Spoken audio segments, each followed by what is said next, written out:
Emotional intelligence for high-pressure moments.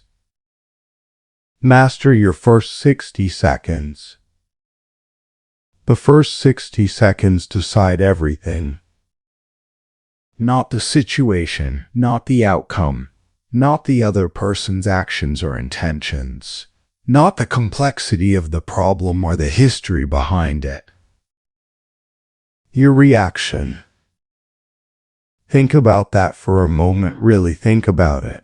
Every high-stakes interaction you have ever had, the confrontation, the negotiation, the unexpected challenge, the moment something important came apart in front of you.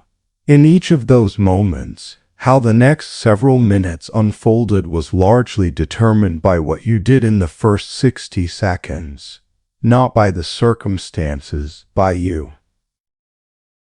And most people get that minute wrong.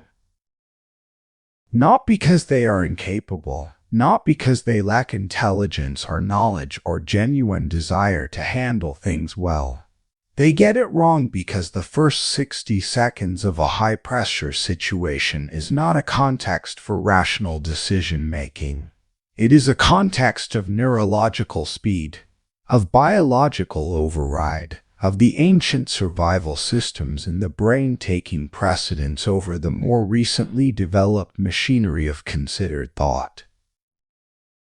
By the time most people realize they have lost control of a high-pressure moment, the first 60 seconds has already passed. The words have been said. The expression has landed. The energy in the room has shifted. The opportunity for the deliberate, composed, strategically intelligent response has already given way to the reactive one, and now everything that follows must manage the consequences of that first uncontrolled minute. This audiobook is built around a single precise insight. The first 60 seconds is a learnable skill, not a personality trait. Not a talent distributed unevenly among naturally composed people. A skill, one that is built through specific understanding of what is happening in your nervous system when pressure arrives, and through specific practices that alter how that system responds when it does. By the end of this audiobook, you will understand with genuine precision what happens in your mind and body the moment a high-pressure situation begins. You will understand why the emotional hijack occurs, what it costs you, and precisely how to interrupt it. You will have a specific, practiced protocol for the 60 seconds that follows. And you will have the training framework that makes that protocol automatic, available without effort, even under the most intense conditions you face. This is not about becoming calm in some passive, floating sense. It is about becoming capable, about developing the specific capacity to remain functional and strategically effective at the precise moment when most people become reactive, scattered and self-defeating. The first 60 seconds, that is what this is about. Let's begin. Introduction. Why the first minute controls the entire situation. What you do first determines what happens next. This is not a psychological opinion or a motivational claim. It is a description of how social and interpersonal dynamics actually work. The initial response to a high-pressure situation, the quality, tone, speed, and emotional content of the first reaction sets the parameters for everything that follows. It establishes the emotional climate. It signals to the other person or people involved what kind of interaction this is going to be. It reveals the degree of control the responding person actually has.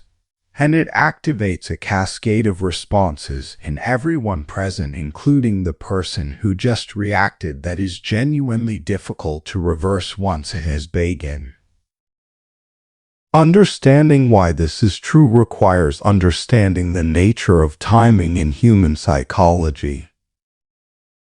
Most people understand intellectually that their first reaction matters.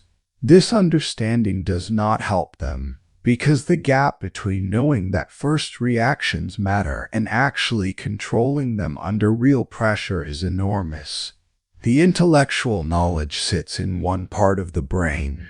The real-time pressure activates a completely different part of the brain.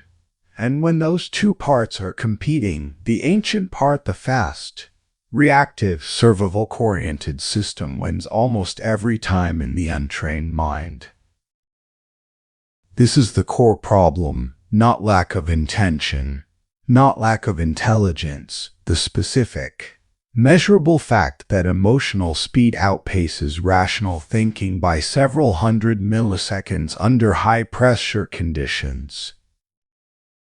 Several hundred milliseconds doesn't sound like much, but in the context of a high-pressure social interaction, several hundred milliseconds is the difference between the reactive expression that escapes before you've decided to allow it, and the composed response that serves your actual intentions.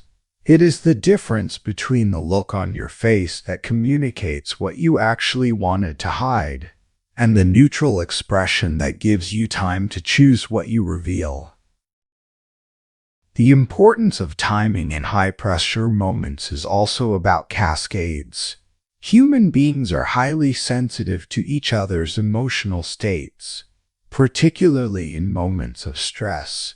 The initial emotional signal, how the first person to respond appears to feel, rapidly spreads through the social environment.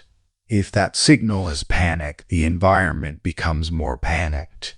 If it is anger, the environment escalates toward conflict. If it is composed attentiveness, the environment has the conditions for problem solving rather than emotional flooding. You are almost always one of the people generating that initial signal, whether you intend to or not, whether you are aware of it or not.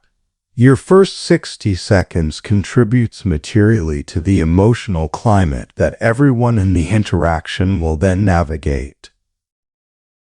This is not a burden, it is a leverage point.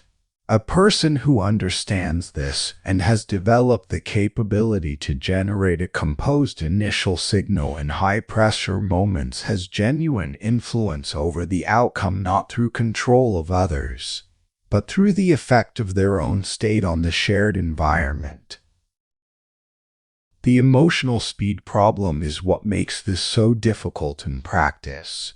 When pressure arrives suddenly, and it almost always arrives suddenly, which is part of what makes it pressure, the emotional system registers it and responds faster than the thinking brain can evaluate what has happened and formulate an appropriate behavioral response. The amygdala, the brain region primarily responsible for detecting and responding to threat, processes incoming signals and initiates a stress response in a fraction of a second. The prefrontal cortex, the region responsible for deliberate reasoning, impulse control, and considered decision-making, processes the same signal significantly more slowly. By the time the reasoning brain has a complete picture of what is happening, the emotional system has already activated, already influenced facial expression and vocal tone and posture, and already created the conditions for a reactive behavioral response. This is not a flaw in the system. Under genuine survival threat, the speed of the emotional system is what keeps you alive. The problem is that the same fast system activates with equal urgency in a professional meeting, a difficult conversation, or an interpersonal conflict contexts where the survival level speed is not only unnecessary but actively counterproductive. Losing control instantly is the experience most people recognize. The moment when you intended to stay calm and didn't. The moment when the sharp response came out before you decided to say it. The moment when your face revealed what you were trying to conceal. The moment when you watched yourself reacting badly while some quieter part of you observed it happening and could do nothing. That experience of watching yourself react while being unable to stop it is the precise consequence of emotional speed exceeding the governing capacity of the reasoning brain. And it happens because most people have never trained the specific capacity that would allow the reasoning brain to catch up fast enough to matter. This audiobook trains that capacity, specifically, precisely, and practically. The failure of the first minute is almost always the same. Regardless of the specific situation, a high-pressure trigger arrives. The emotional system activates faster than the reasoning system can govern it. An uncontrolled reaction emerges in expression, in tone, in words, in posture. That reaction shapes the situation in a negative direction. The person then spends the rest of the interaction managing the consequences of that first uncontrolled minute, often making additional reactive errors in the process. This pattern is universal. It is not a sign of weakness or instability. It is the predictable behavior of an untrained system encountering the specific conditions that expose its limitations. Training changes this. The first 60 seconds, approached as a learnable skill, can be systematically developed until the capability is genuinely available when it is most needed. Here is what that training produces, stated plainly. It produces the capacity to recognize the moment of pressure before the full emotional activation has occurred. It produces the ability to create a brief but sufficient pause between the trigger and the response. It produces a reliable set of practices specific, rapid, internally oriented that can be engaged in the space of that pause to bring the emotional system back within the range where the reasoning brain can govern it. And it produces the strategic behavioral skills that allow the next moments after the 60-second window to be navigated with genuine intelligence rather than with the managed consequences of a reactive beginning. This is the complete picture of what you are building. Let's go through it chapter by chapter with the precision it deserves. Chapter 1. The moment everything starts. Every high-pressure situation begins the same way suddenly. This is not merely an observation about the experience of pressure. It is a precise description of the neurological context that makes the first 60 seconds so difficult. The suddenness is the problem, not the content of the situation, not its objective severity, but the abruptness with which the demand for your composure arrives before your composure is prepared. You were in one state neutral, or occupied, or even relaxed, and then, without adequate transition time, you were in a completely different situation. A challenging message appeared. An unexpected confrontation began. A piece of information arrived that changed everything.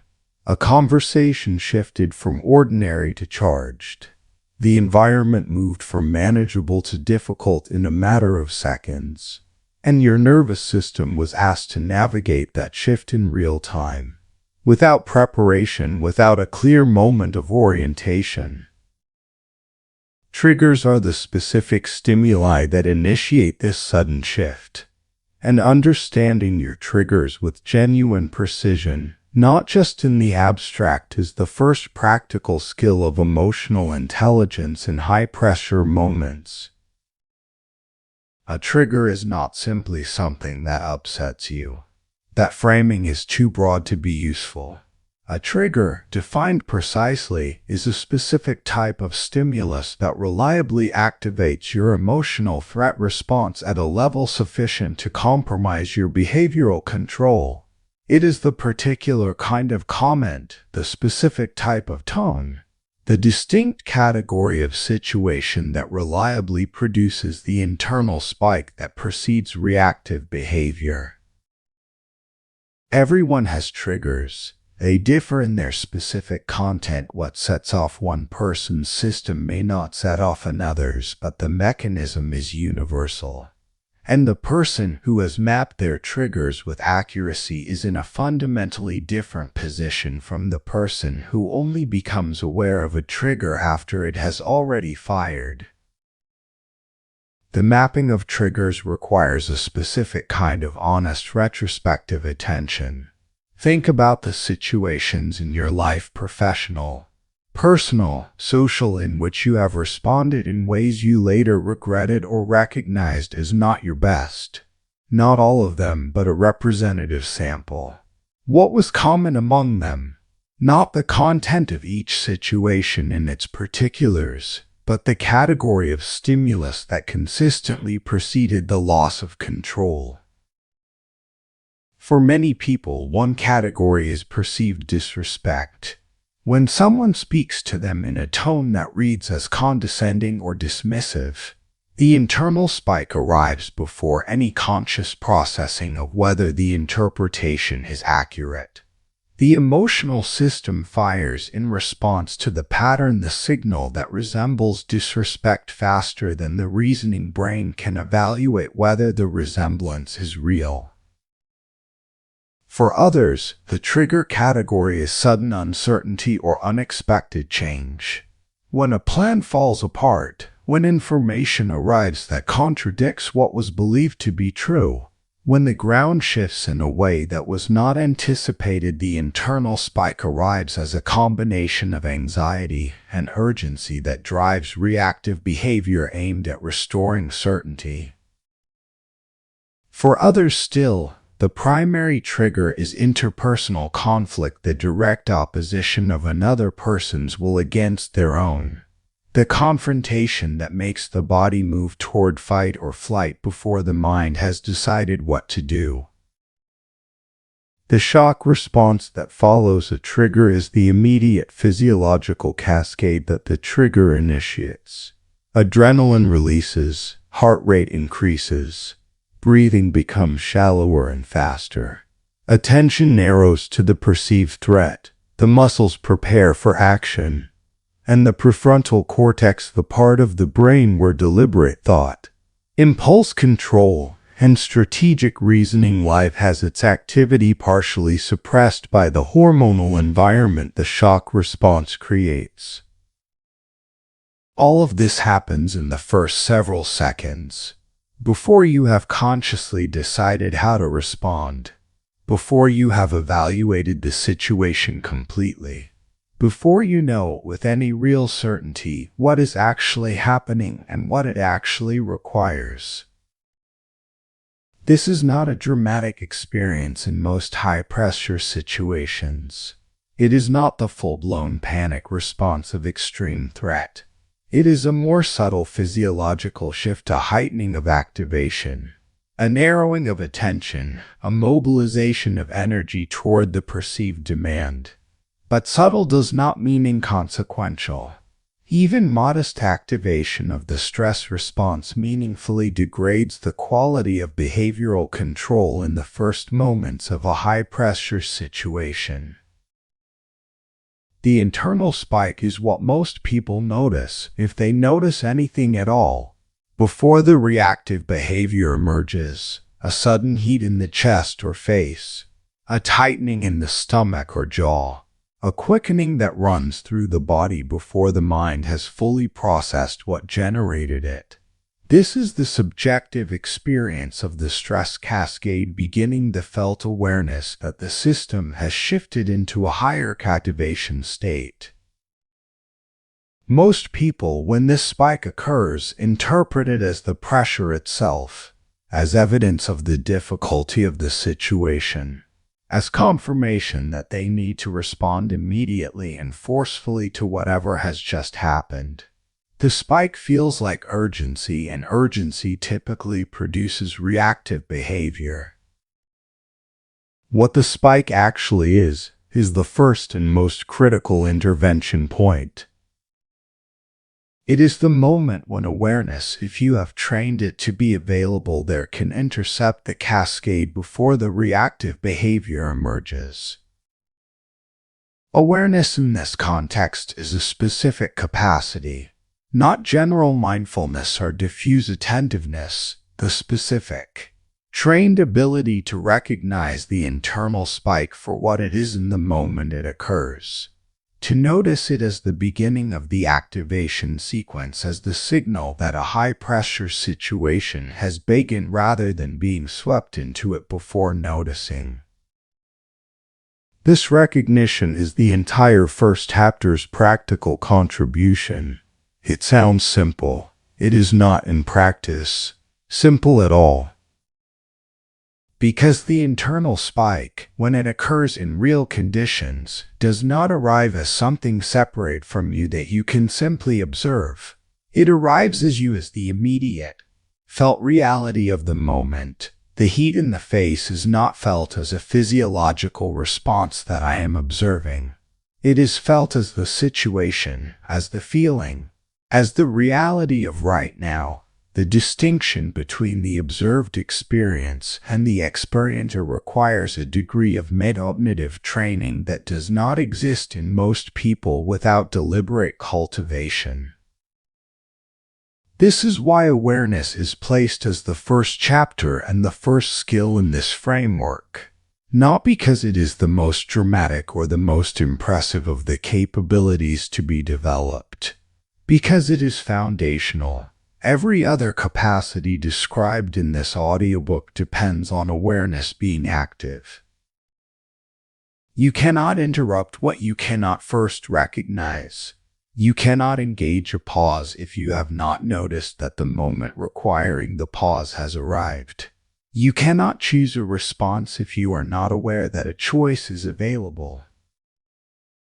The development of awareness at the moment of the internal spike is therefore not preparation for the real work. It is the first act of the real work, practiced until it becomes fast enough and reliable enough to be genuinely available under real conditions. The practice for developing this awareness is specific. It uses the body as the primary channel of recognition, because the body signals the activation before the mind has completed its processing of the trigger. The physical manifestations of the internal spike, the heat, the tightening, the quickening, arrive before the full cognitive processing of what is happening, and they are therefore available as early warning signals, if you have trained yourself to attend to them. The practice begins outside of high-pressure situations. It begins in the ordinary, low-activation moments of daily life, developing the habit of brief, periodic check-ins with the body's activation state. Not elaborate or time-consuming, a 3-second directed attention to the breath, the chest, the jaw, noticing the current level of activation, establishing the baseline. This baseline establishment matters because recognizing an elevated state requires knowing what the non-elevated state feels like. Many people are chronically carrying a higher baseline activation level than they realize, and as a result, the additional spike of a high-pressure moment arrives on top of an already elevated platform, making it harder to distinguish as a distinct event. As the body awareness practice becomes habitual in ordinary moments, the recognition begins to transfer to higher activation moments. The spike arrives, and increasingly, there is a fraction of a second, a brief window in which the spike is recognized as the spike, rather than simply being experienced as the overwhelming reality of the moment. That fraction of a second is the beginning of everything. It is the moment awareness creates before the reaction begins. And it is the foundation on which the entire rest of this audiobook is built. Know your triggers, know the spike, develop the awareness. Not because awareness alone is sufficient, because without it, nothing else is possible. Chapter 2. Emotional hijack in real time. You don't notice the moment you lose control until it's gone. This is the precise description of what the emotional hijack feels like from the inside. Not a dramatic event with a clear before and after. A seamless slide from a governed state into a reactive one. And the seamlessness is the problem. Because if you could observe the transition as it happened, you would have the opportunity to intervene. But the hijack is characterized specifically by the fact that the transition is invisible while it is occurring. You are governed, and then you are not. And you only know you crossed the line when you were already on the other side of it. Understanding the mechanism of the brain override is not academic. It is the precise information that makes intervention possible. Because once you understand exactly what is happening in your brain during the hijack, you understand where the leverage points are, what can be done, when and why it works. The key mechanism is the amygdala speed advantage. The amygdala, the brain's primary threat detection center, receives and processes incoming sensory and emotional information faster than the prefrontal cortex, the region responsible for deliberate reasoning and impulse control. The amygdala processes in milliseconds. The prefrontal cortex, doing its more sophisticated work, takes significantly longer. Under ordinary conditions, this speed difference is managed. The amygdala flags a potential threat, the prefrontal cortex evaluates it more thoroughly, and the final behavioral response reflects the reasoning system's more complete and accurate assessment. The emotional activation is present but governed.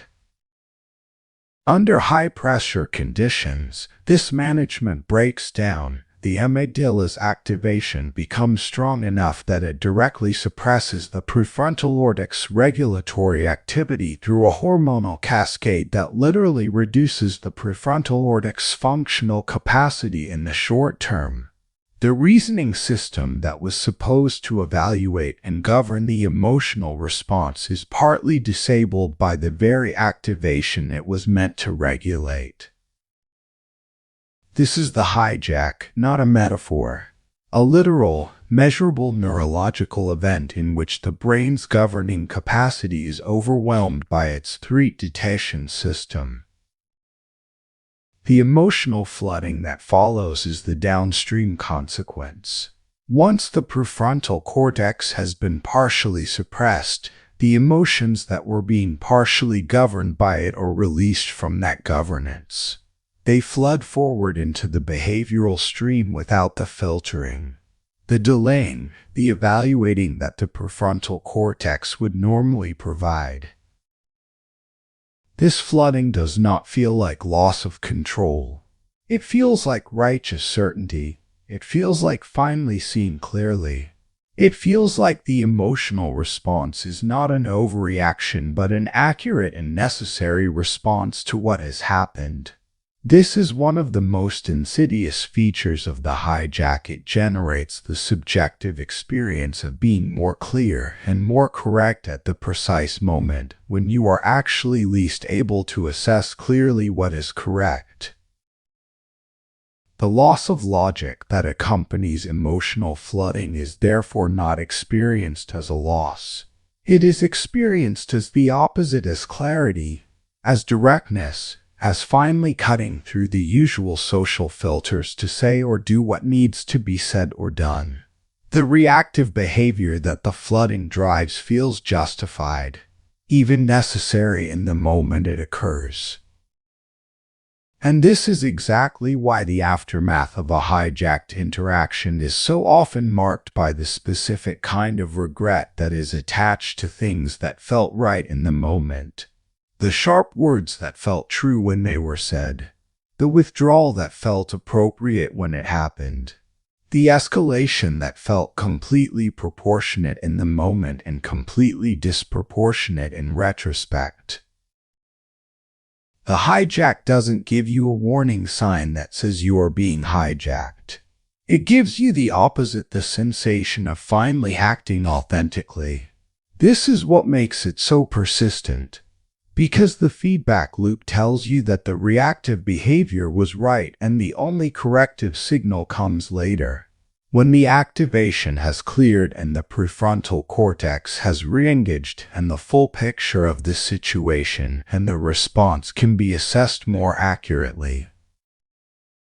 Reaction loops are the self-sustaining cycles that form after the initial hijack.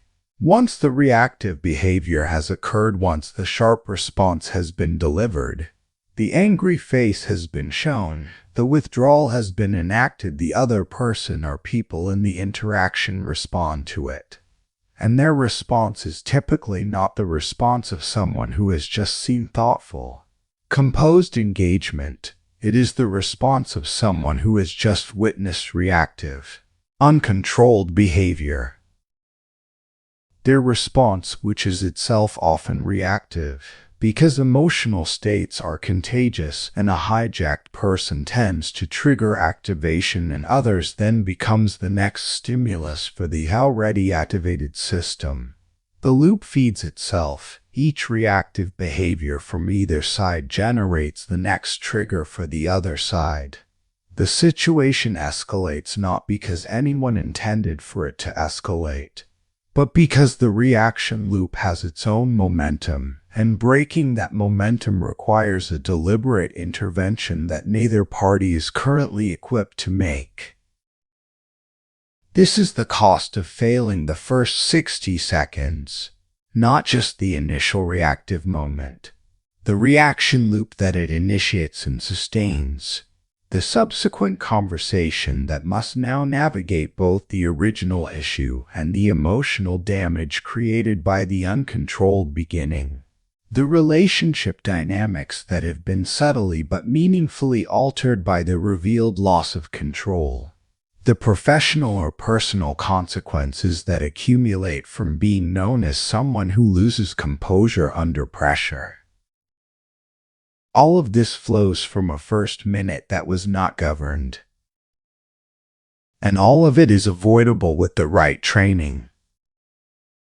The intervention points in the hijack sequence are specific. They are not arbitrary moments where composure can be summoned through willpower. They are the specific junctures in the neurological cascade where the cascade is still in a state where external input, deliberate behavioral choices, can alter its trajectory. The earliest intervention point is the moment of recognition described in the previous chapter, the awareness of the internal spike before the prefrontal suppression becomes significant.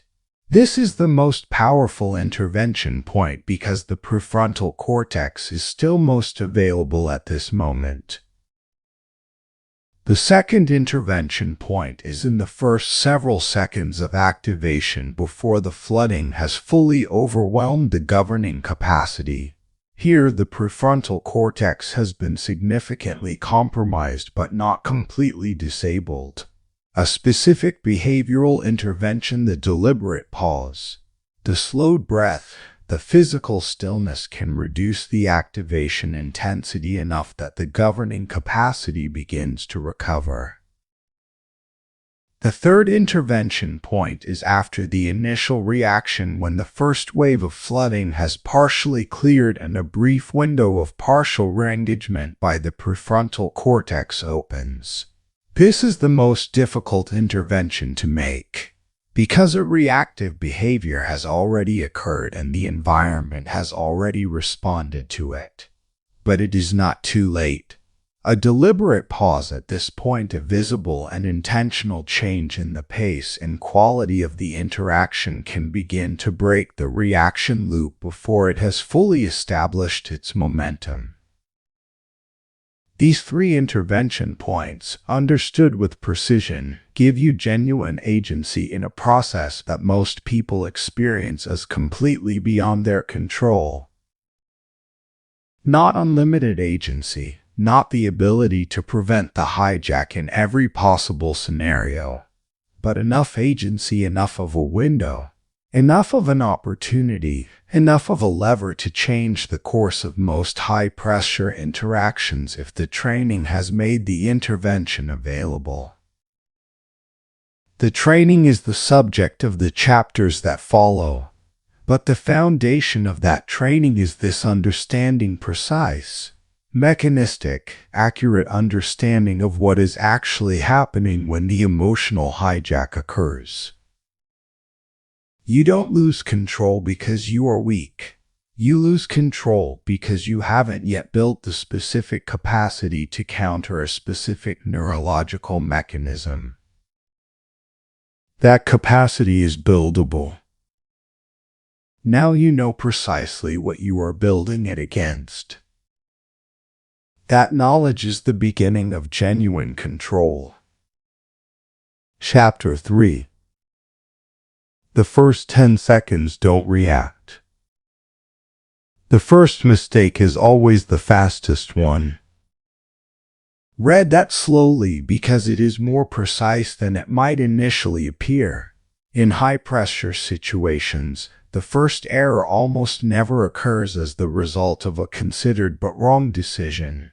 It occurs before the deliberate decision-making process has engaged.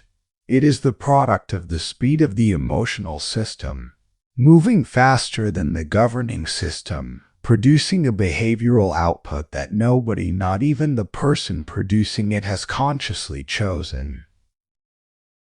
The fastest response is therefore almost never the best response, and the discipline of the first 10 seconds is the discipline of not being fast. Immediate control begins before the response begins. This is the fundamental insight of this chapter, and it is what separates the person who manages high-pressure moments well from the person who does not. Not the content of the response, not the specific words or behaviors that are eventually chosen, but what happens in the interval between the trigger and any response at all. Most people move through this interval without awareness. The trigger fires, the internal spike occurs, and the behavioral response emerges all as a single, continuous, apparently seamless movement. There is no conscious interval. There is no deliberate pause. There is simply the event followed immediately by the reaction. Inserting a genuine pause into this sequence is the primary practical skill of the first 10 seconds. And it is harder than it sounds, because the pressure of the moment generates exactly the opposite impulse: the strong, urgent felt sense that something must be done immediately, that the silence of not yet responding is itself a kind of failure, that the pause is weakness. This feeling is wrong, and understanding why it is wrong is part of what makes it possible to resist it.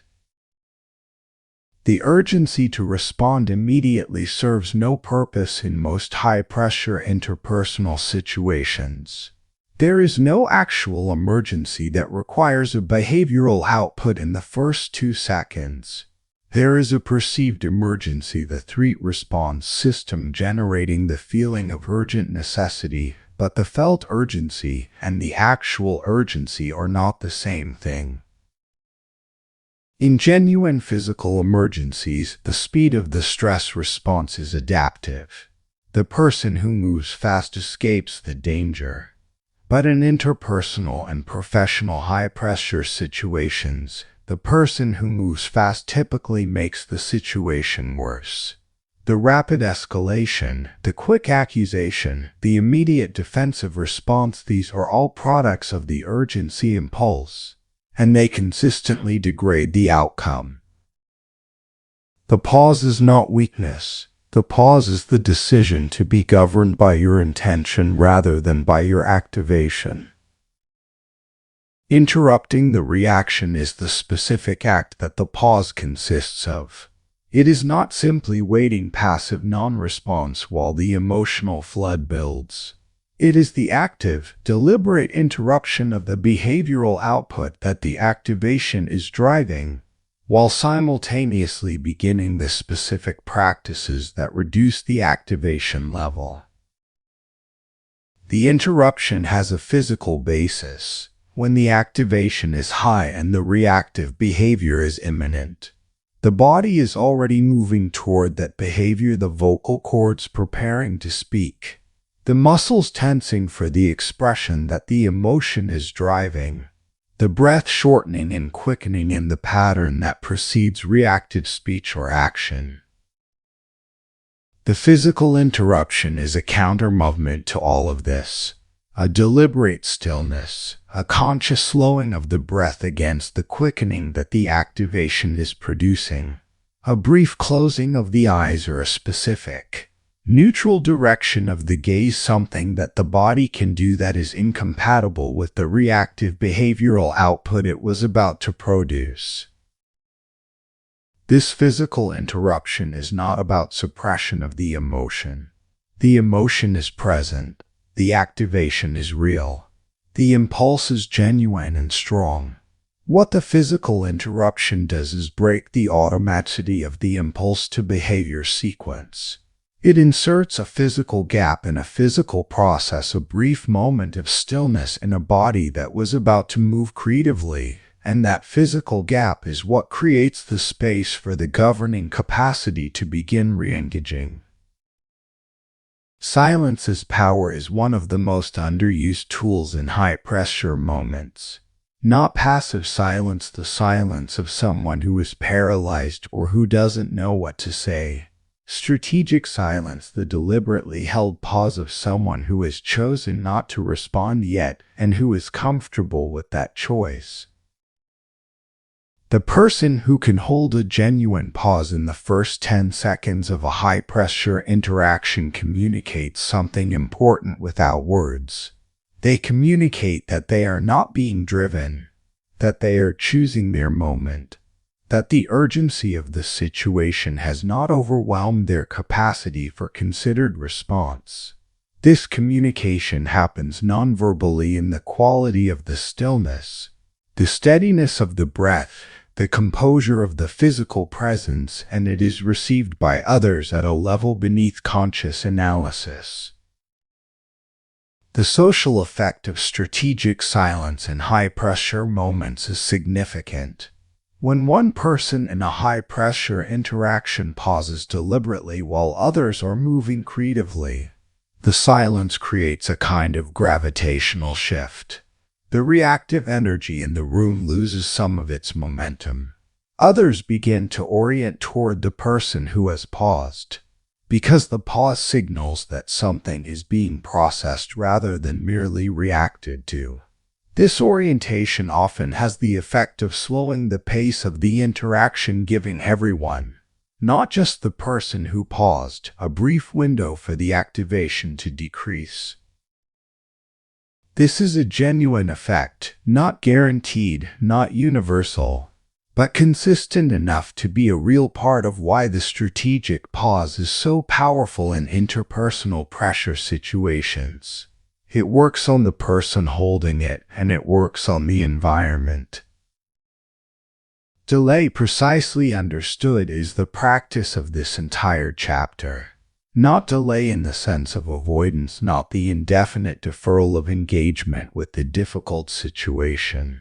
Delay in the sense of a specific, bounded, deliberate suspension of response in the first seconds of a high-pressure moment, for the specific purpose of allowing the governing capacity to re-engage before the behavioral output is produced. The delay can be very brief in many situations. 10 seconds is adequate, sufficient time for the initial adrenaline spike to begin clearing. Sufficient time for a few deliberate breaths. Sufficient time for the prefrontal cortex to begin reasserting some governance over what was about to emerge from pure activation. In other situations, a longer delay is appropriate and possible. If you can genuinely excuse yourself for a few minutes to use the bathroom, to take a call, to step outside, the additional time allows for more complete recovery of governing capacity, and the response that follows will be qualitatively different from what would have emerged in the first moments of activation. The practice of building this delay capacity begins in situations that are not genuinely high pressure. The ordinary, slightly irritating, mild to moderate activation moments of daily life are the training ground. The comment that is slightly offensive, the request that is slightly unreasonable, the interaction that generates the mild irritation that usually produces the mild reactive response. In these moments, practice the pause. Practice not responding immediately. Practice holding the physical stillness for 3 to 5 seconds before engaging. Notice the urgency impulse. Notice what it feels like to resist it. Notice what the environment does while you hold the pause.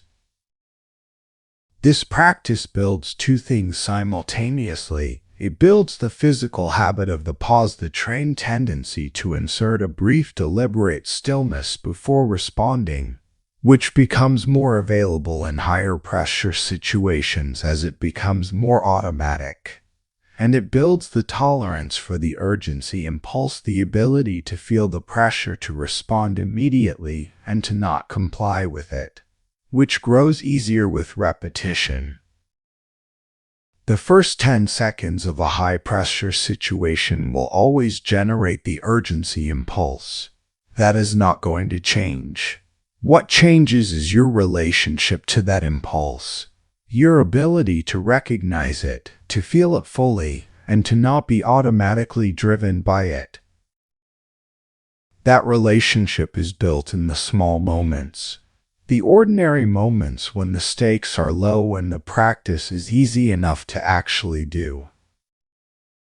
Do it there, build the habit there, and it will be available reliably, increasingly automatically when the stakes are genuinely high. The first mistake is always the fastest one. Stop being fast. Chapter 4. The 60-second reset. You don't need control forever. You need it for 1 minute. This framing matters because one of the factors that makes high-pressure situations so destabilizing is the sense that composure, once lost, must somehow be restored completely and permanently before engaging further. This creates an impossible standard. The activation does not disappear in an instant. The emotional content of the situation does not evaporate because you want it to. Demanding complete composure before any further engagement produces paralysis rather than function. The 60-second reset reframes the task entirely, not the restoration of complete calm, not the elimination of the activation. The achievement, within 60 seconds, of a level of governing capacity that makes a considered, functional response possible. That is a genuinely achievable target, and approaching it as a step-by-step protocol, a specific sequence of practices that can be reliably executed even under significant activation, makes it achievable consistently, not just occasionally. The reset protocol has 4 components, each of which occupies a specific portion of the 60-second window and serves a specific function in the neurological recovery process. The first is the physical anchor, the immediate physical action that interrupts the reactive trajectory and signals to the nervous system that the transition to a different mode has begun. The physical anchor is something brief, specific, and reliably executable regardless of the external situation. It does not require privacy. It does not require time. It does not require explanation to anyone present. The most reliable anchors are myrophysial, the deliberate pressing of the feet flat to the floor and noticing the pressure of that contact. The deliberate unlenching of the jaw and dropping of the shoulders. A single, slow, complete breath that is noticeably more deliberate than the quick, shallow breathing the activation has produced. The anchor's function is not primarily to calm the nervous system that takes more time than the anchor provides. Its function is to interrupt the behavioral momentum of the reactive trajectory. It is the physical equivalent of stopping before you speak, and it works because the body and the mind are in a bidirectional relationship.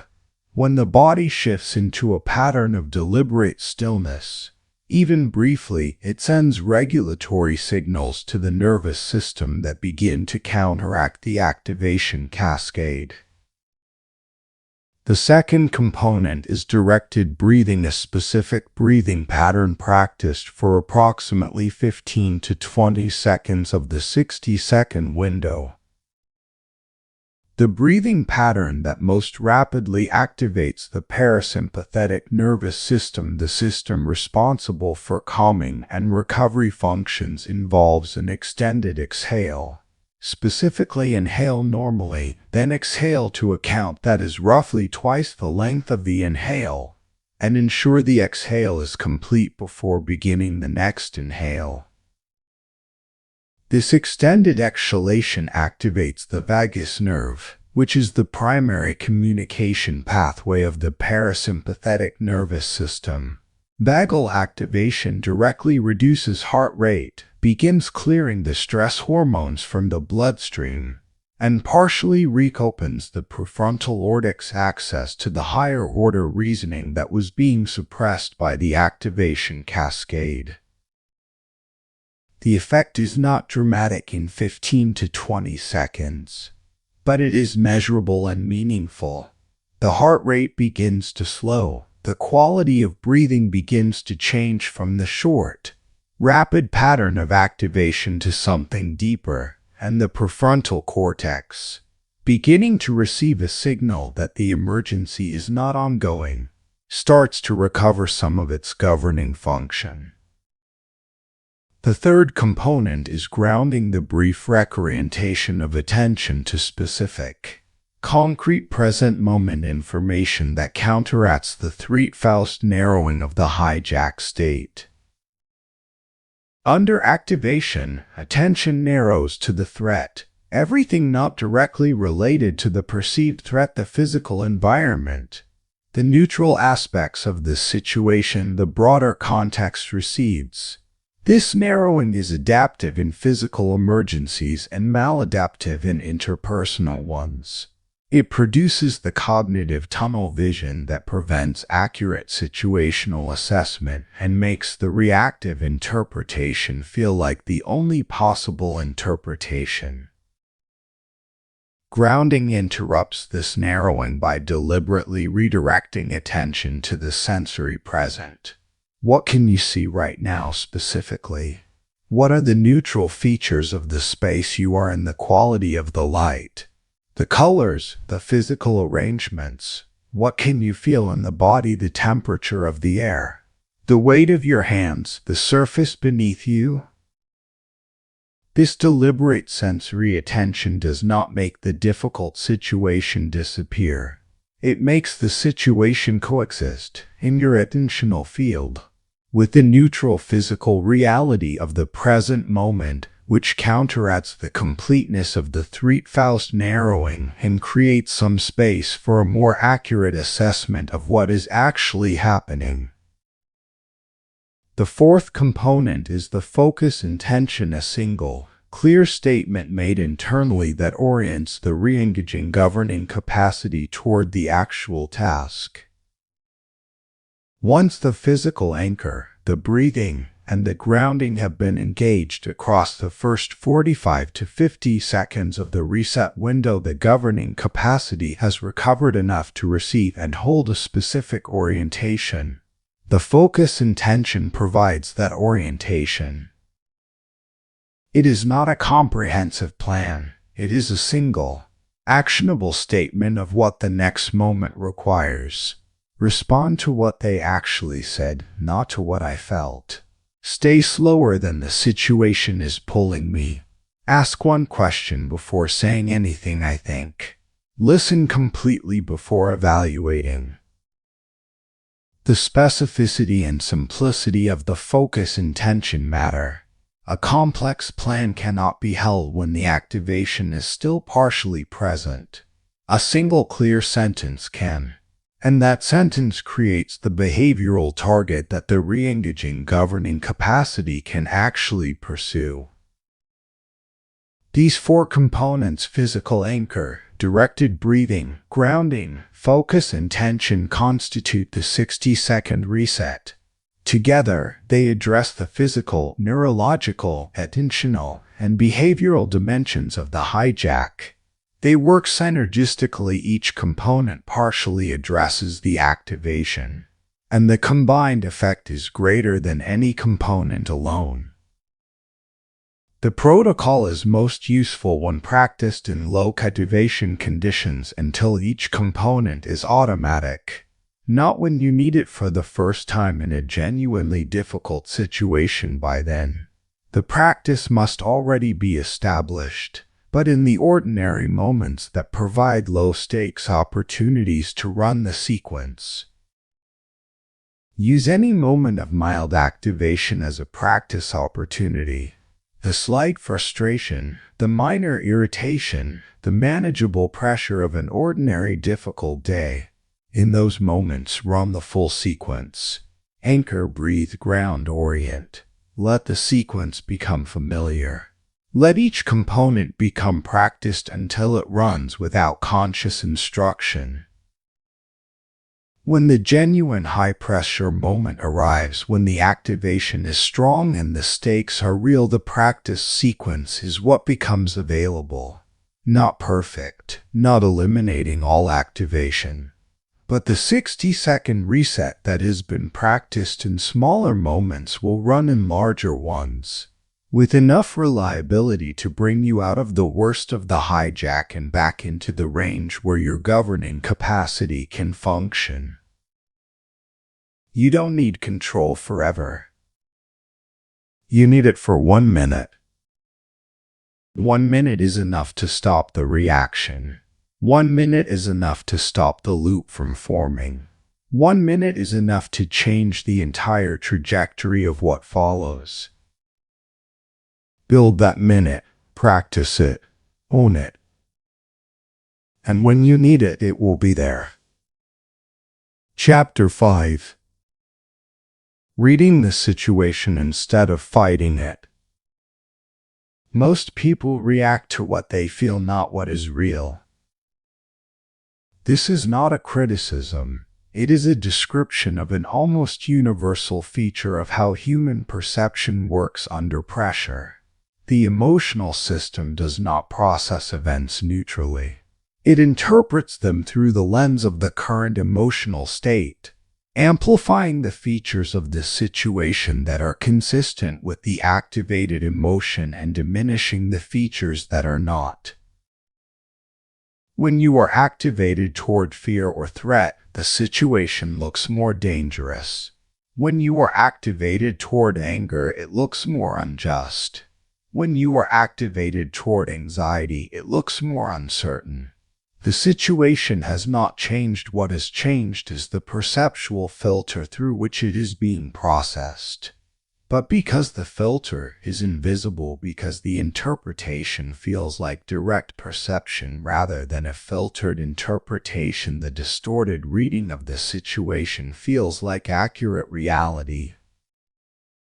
This is not weakness of mind. It is the predictable behavior of a perception system that has evolved to prioritize survival-relevant features of the environment during states of activation.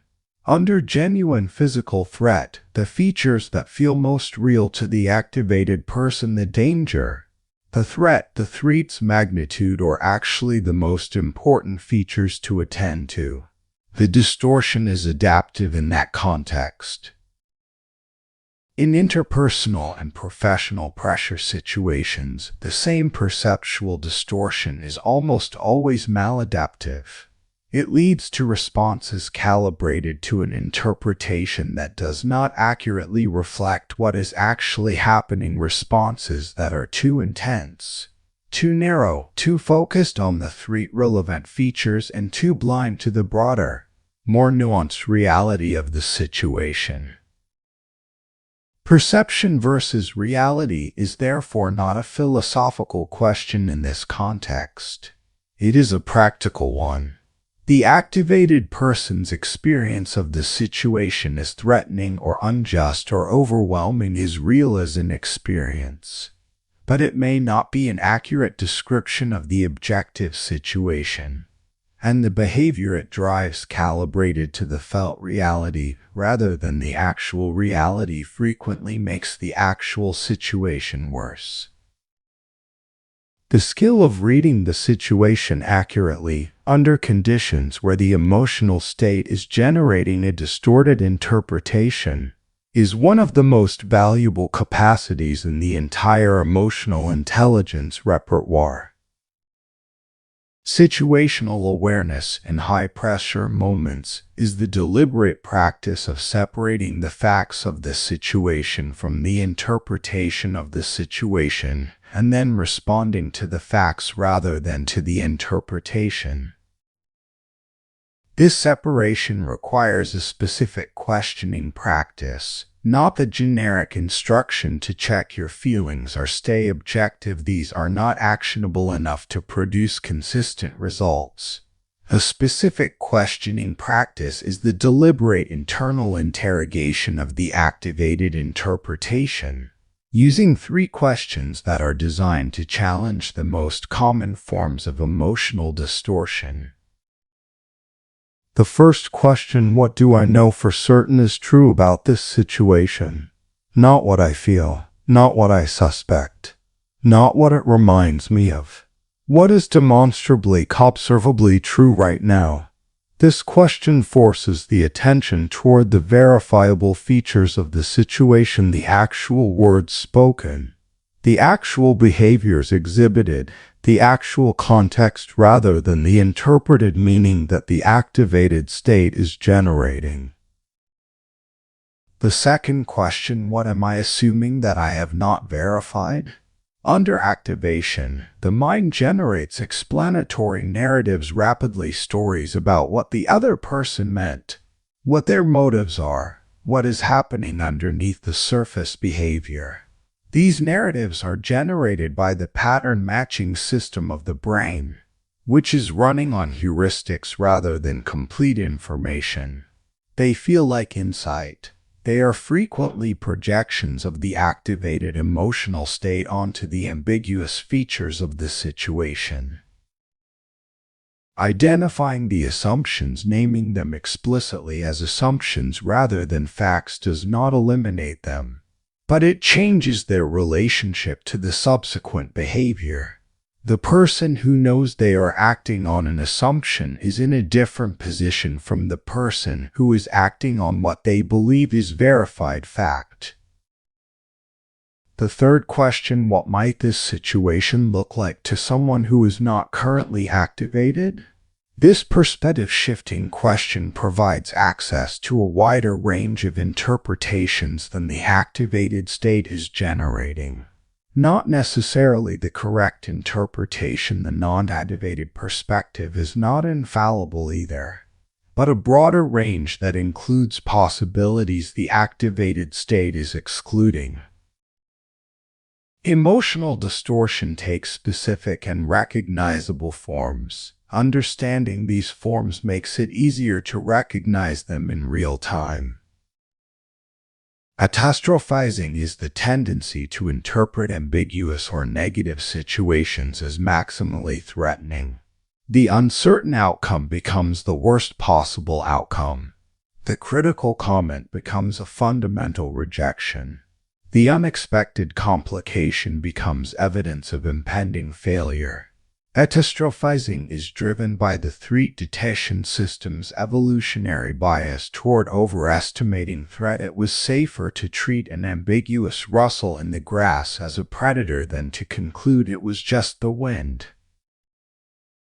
Personalization is the tendency to interpret situations as being fundamentally about oneself, about one's worth, one's status, one's competence, when the situation may have limited connection to any of these things. The colleague who seems preoccupied becomes someone who is deliberately avoiding you. The delayed response to a message becomes evidence of disapproval. The critical feedback becomes an assessment of fundamental inadequacy rather than a specific observation about a specific output. Mind reading is the tendency to attribute specific thoughts, motives, or intentions to others based on their behavior, without adequate evidence, and then to respond as if the attributed thought or motive is verified fact. This distortion is particularly problematic in interpersonal pressure situations because it is completely circular. You interpret the other person's behavior as hostile, treat them as if they are hostile, and their response to your treatment of them as hostile confirms your interpretation. Filtering is the tendency to attend selectively to the features of the situation that are consistent with the activated emotional state while filtering out features that are inconsistent with it. The person who is angry scans the situation for evidence of injustice and overlooks evidence of good faith. The person who is anxious scans for evidence of threat and overlooks evidence of safety. Recognizing these distortions in your own processing not as a self-ritual exercise, but as a functional assessment is the first step toward correcting for them in real time. Clarity in a high-pressure situation is not the natural outcome of paying close attention. Under activation, paying close attention to a situation distorted by the perceptual filter produces a very detailed but still distorted picture. Clarity requires the additional step of recognizing that the picture is filtered and deliberately applying correction. The correction does not need to produce perfect accuracy. That is not a realistic standard under conditions of incomplete information and partial activation. The correction needs to produce a more complete and more accurate picture than the unexamined emotional interpretation provides, one that includes enough of the actual facts, enough of the verified information, enough of the alternative interpretations to make a response calibrated to reality rather than to the distorted internal experience. This is what reading the situation instead of fighting it means. You are not fighting the emotion, you are not suppressing it or denying it or pretending it isn't present. You are reading past it, through it, to what is actually there, using the emotional information it provides because the emotion is information, just not the whole story, while refusing to let it substitute for accurate situational assessment. The person who fights the situation, who reacts to the emotional interpretation without questioning it, loses most high-pressure interactions. Not because the emotion is always wrong, because acting on unexamined emotional interpretation consistently produces responses that are calibrated to a partial and distorted picture. The person who reads the situation, who uses the first minute of clarity, after the reset, to actually look at what is there rather than what the activation is generating, begins from a more accurate starting point. And from that starting point, the response has a genuinely better chance of being appropriate to the actual situation. Read first, respond second. Not the reverse, never the reverse. The accuracy of your reading determines the quality of everything that follows. Chapter 6. controlling your face, voice, and energy. People don't respond to your words, they respond to your state. This is one of the most consistently underestimated principles of interpersonal communication. The specific content of what is said, the words, the arguments, the information has less influence on how people receive and respond to communication than the state of the person delivering it, the emotional quality of the delivery, the energy it carries, the signals that the face, voice, and physical presence communicate beneath and alongside the explicit verbal content. Human beings are exquisitely sensitive to these nonverbal signals. This sensitivity is not primarily learned, it is biological, evolved over hundreds of thousands of years of social existence. The brain has dedicated systems for reading emotional information from faces, voices, and bodies. These systems process nonverbal signals faster than language is processed, and the information they extract shapes the response to the verbal content even before the verbal content has been fully received. This means that in any high-pressure interaction, your state is being communicated continuously and involuntarily through your nonverbal signals, whether or not you intend it, whether or not you are aware of it. And the state being communicated through these signals is shaping the other person's response to everything you say.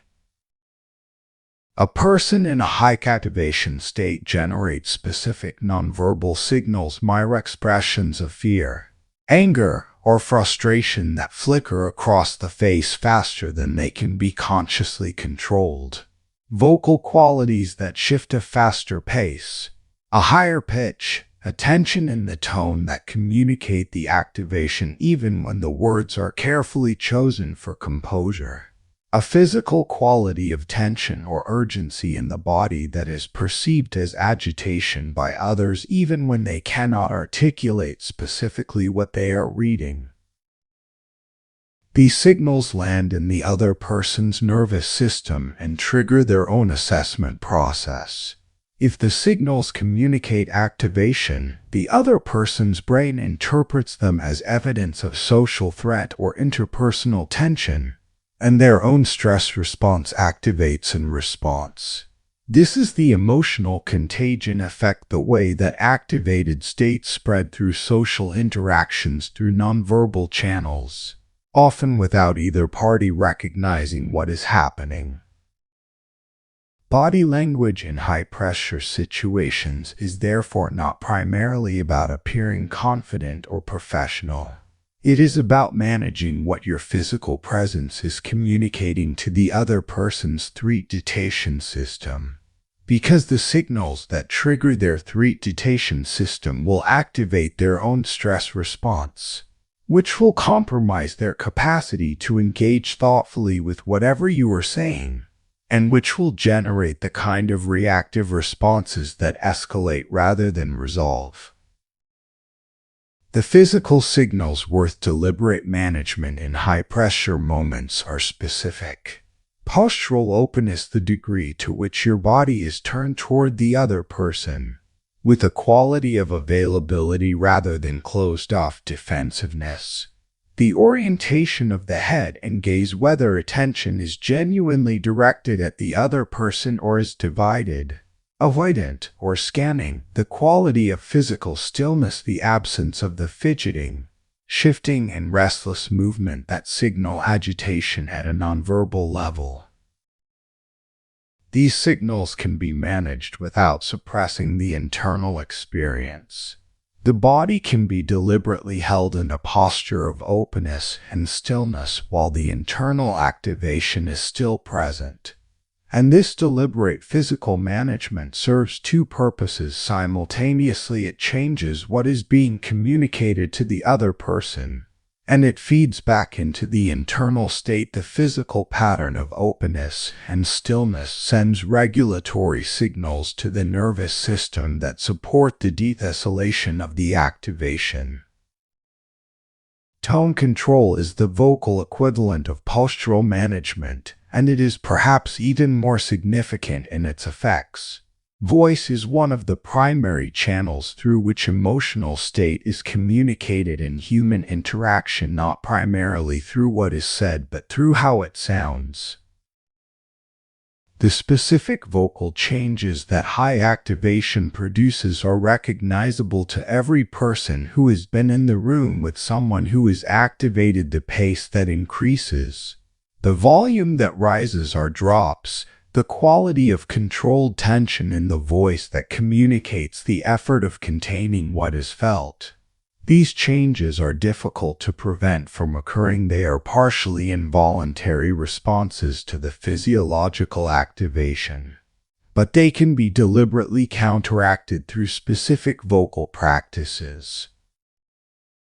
The most reliable vocal regulation tool in high-pressure moments is deliberate pace reduction.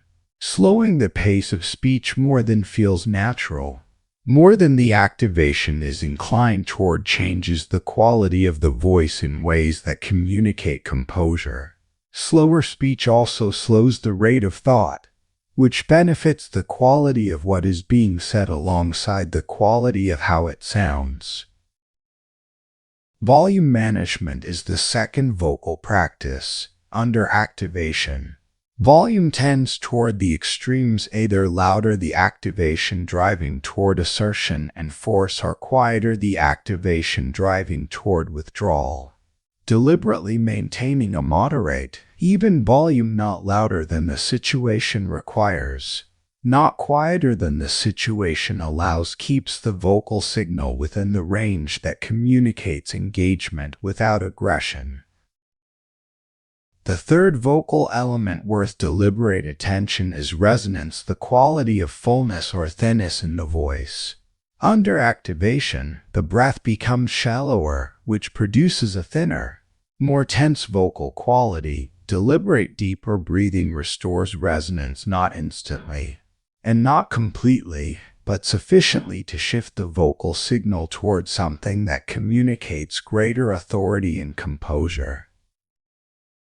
Presence, as a concept in interpersonal interaction, describes the quality of someone's engagement with the people and situation around them. A person who is present is genuinely attending. Their awareness is actually with what is happening rather than being divided between the situation and their own internal management. They are here, in this moment, with this person, in this interaction. Presence is felt by the other person. It is one of the most powerful interpersonal signals available, and it is communicated primarily through the combination of body language, vocal quality, and the genuine direction of attention. A person who is managing their internal state so completely that their attention is divided between the interaction and the management is not fully present, and this absence of full presence is perceptible to the other person at a nonverbal level. This creates an important practical consideration for the 60-second reset. The reset is doing internal work, activating the practices that bring the nervous system back within the range of governed function. And while this internal work is happening, the direction of attention is necessarily somewhat inward. The external presence during the reset is therefore somewhat reduced. This is not a problem if the reset is brief and the pause is held with genuine physical composure. A brief pause in which the person is clearly present, eyes present, body still, expression neutral rather than agitated, does not communicate absence.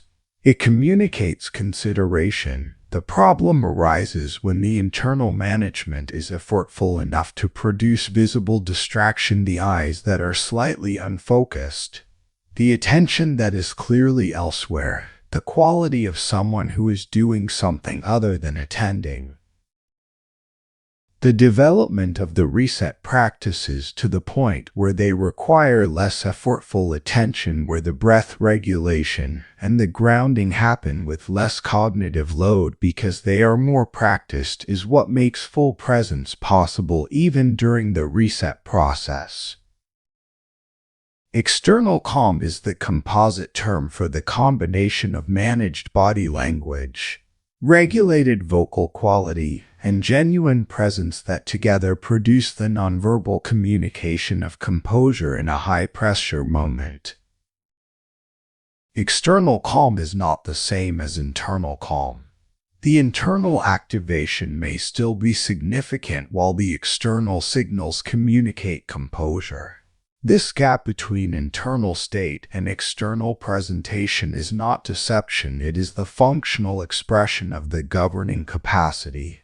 The person who is feeling significant activation and is managing the external expression of that activation is not pretending to be calm. They are choosing what to communicate, which is a fundamentally different act.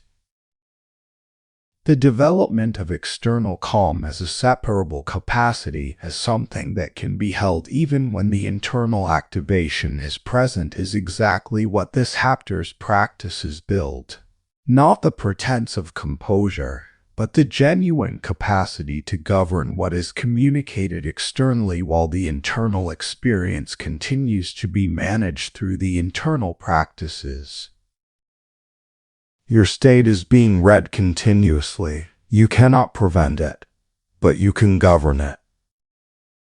Govern the body, govern the voice, direct the attention. And the state that others respond to will be the state you choose, not the state that the activation is generating on its own. That choice is the external expression of the internal control you are building. Use it deliberately. Chapter 7. Responding instead of reacting. Reaction is fast, control is deliberate. This distinction between the reactive and the deliberate is the central axis around which this entire audiobook is organized.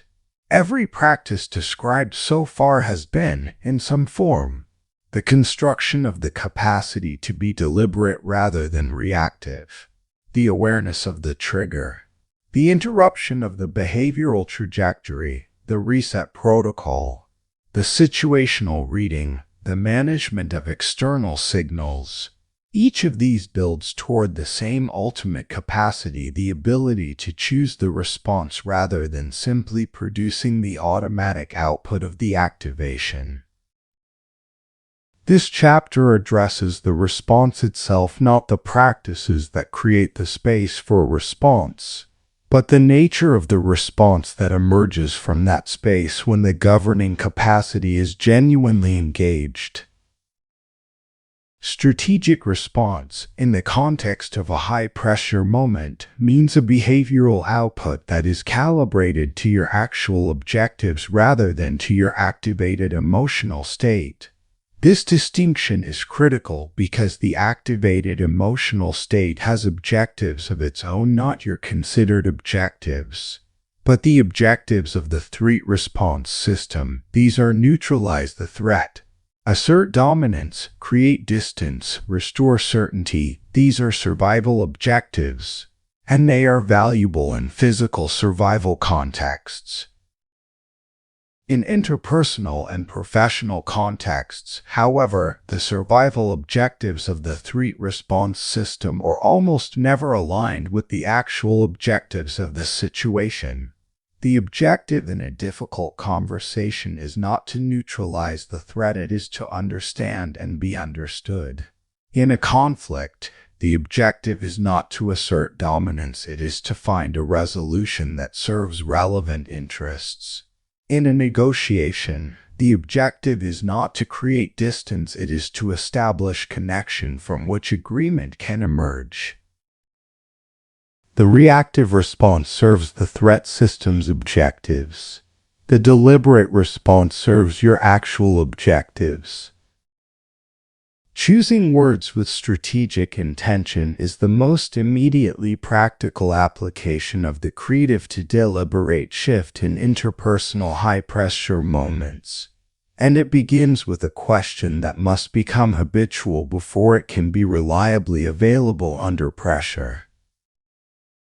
The question is, what do I want this response to accomplish?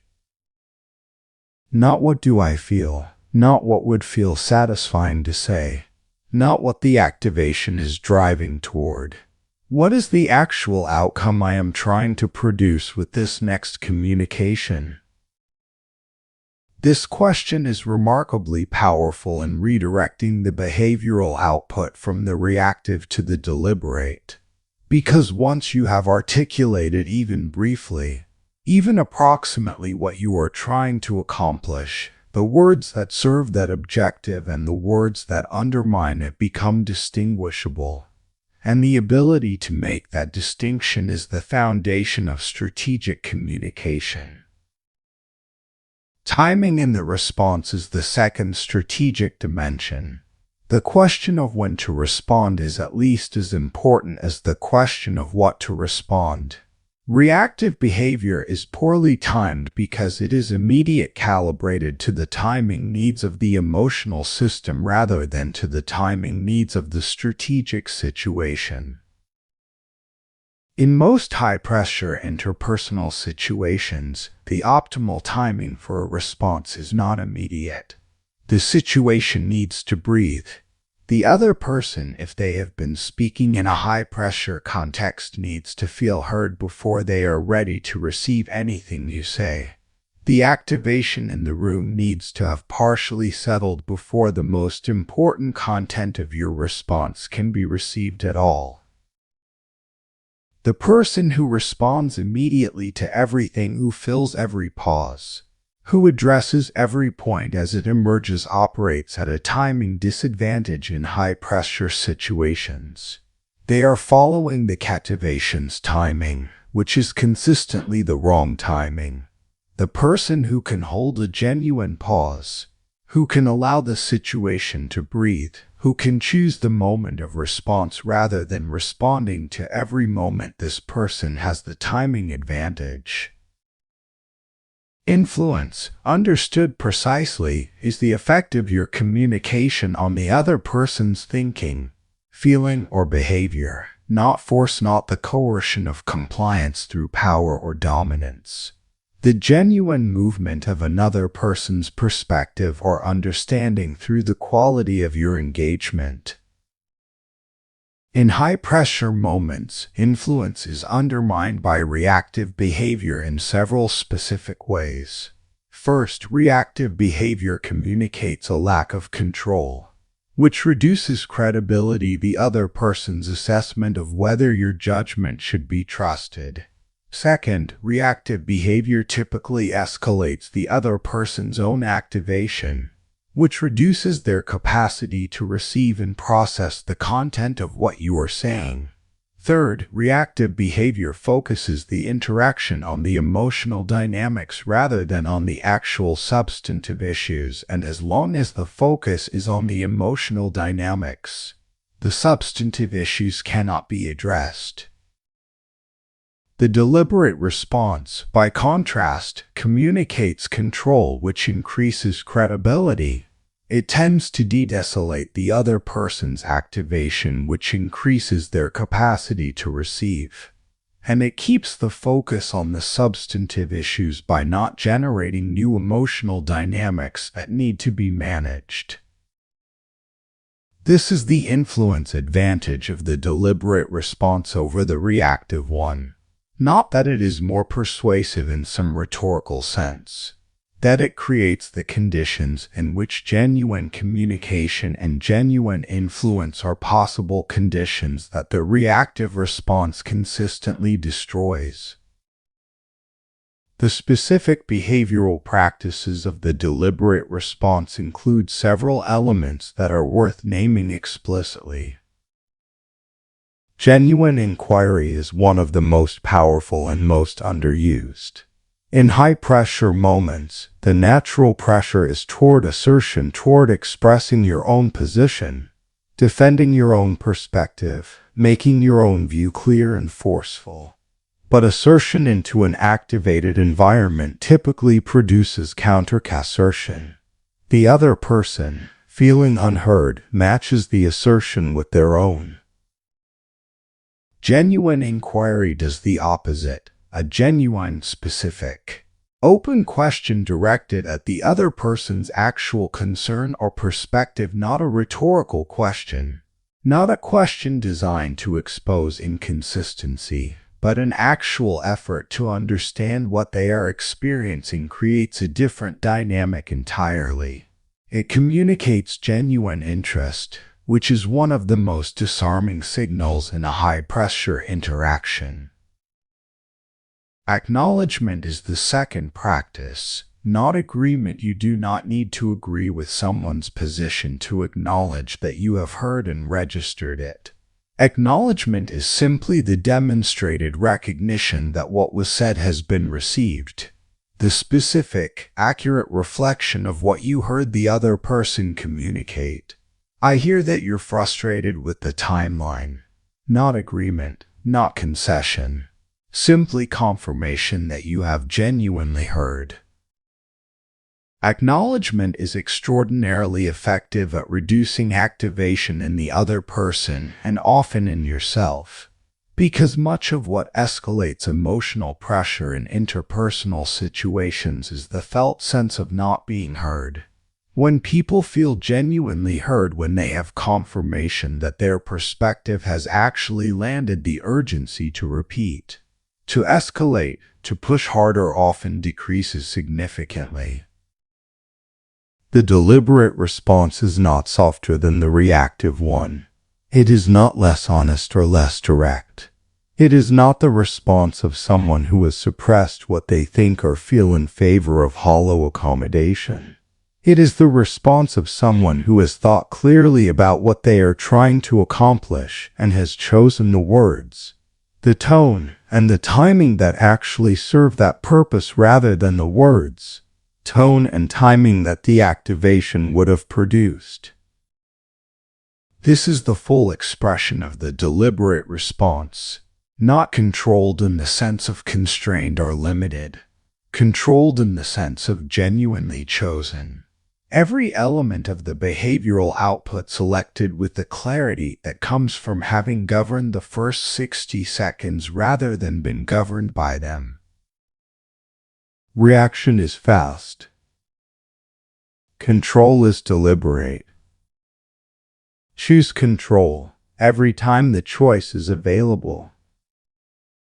Because every time you choose it, the choice becomes more available. Chapter 8. High-pressure conversations. The moment gets tense and most people lose themselves. Not completely, not always dramatically, but there is a particular quality to how most people change in the middle of a genuinely high-pressure conversation. The self they presented in the first moments of the interaction, the measured, thoughtful, considered version, begins to yield to something different. Something that is being driven more by the activation of the moment than by the intention they carried into it. The vocabulary becomes shorter and more blunt. The willingness to hear the other person's perspective contracts. The original objective of the conversation becomes hazier, while the immediate objective of winning the current exchange becomes more compelling. The person is still present in the conversation, but the governing self, the part of them that knows what they were trying to accomplish and how, has been partially displaced by the reactive self that is responding to what is happening right now. This is losing yourself in a conversation, and it is extremely common, precisely because the conditions of high-pressure conversations are designed, in a sense, by their nature to produce exactly this outcome.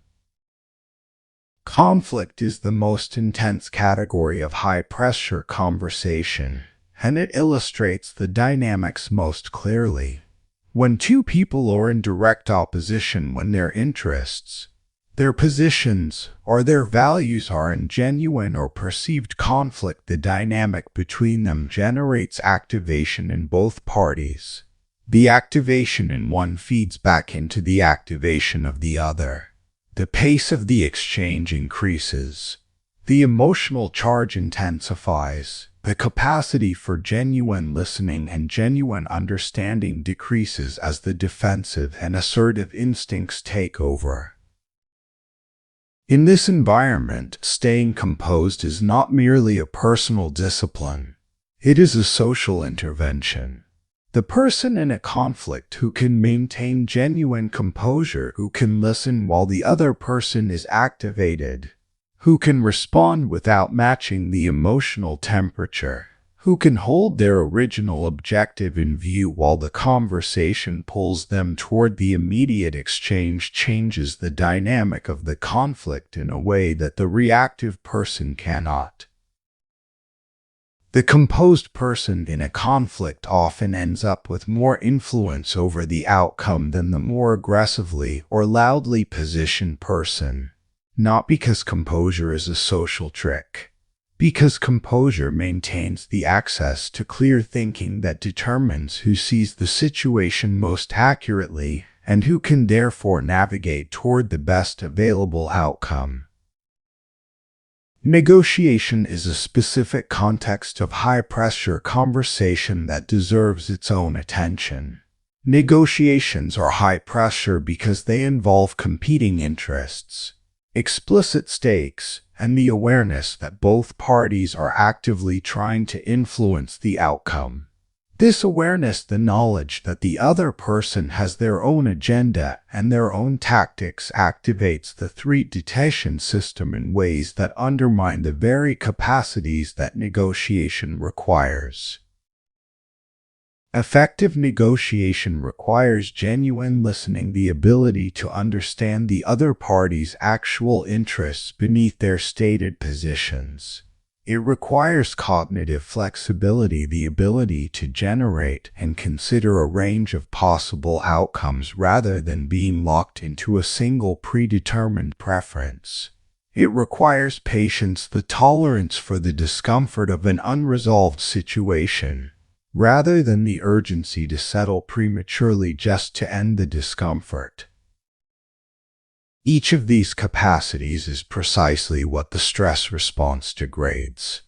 And so the negotiator who manages their emotional state consistently, who keeps their activation within the range where genuine listening, cognitive flexibility, and patience remain available, has a significant and persistent advantage over the negotiator who allows the stakes and the competition to activate them into a reactive mode. Authority in high-pressure conversations is frequently misunderstood as a function of assertiveness, of being the most forceful, the most confident, the most willing to escalate. This misunderstanding leads many people to try to establish authority through volume, through speed, through the dominance behaviors that the activated state drives toward. But genuine authority in a high-pressure conversation is established through something different, through the quality of the analysis, through the clarity of the thinking, through the evidence that the person in authority has a more complete and more accurate picture of the situation than anyone else in the room, through the composure that communicates that they are not being driven by the situation, that the situation is being seen, assessed, and navigated with genuine competence. This kind of authority cannot be performed. It can only be demonstrated through actually having the qualities it appears to claim. And those qualities: clear thinking, accurate assessment, genuine composure, or exactly what the emotional intelligence practices in this audiobook develop. Staying composed throughout a high-pressure conversation, not just in the first 60 seconds but for the duration, requires an ongoing practice rather than a single intervention. The 60-second reset is the beginning. The conversation then tests and retests the governing capacity over and over, as each new development provides a new potential trigger. The specific practices for sustained composure through a long high-pressure conversation include several elements beyond the reset protocol. Anchor checking is the periodic, brief return to the physical grounding practice, the momentary attention to the feet on the floor, the breath, the physical stillness that prevents the activation from rebuilding as the conversation proceeds. This does not require breaking the conversation or signaling an interruption.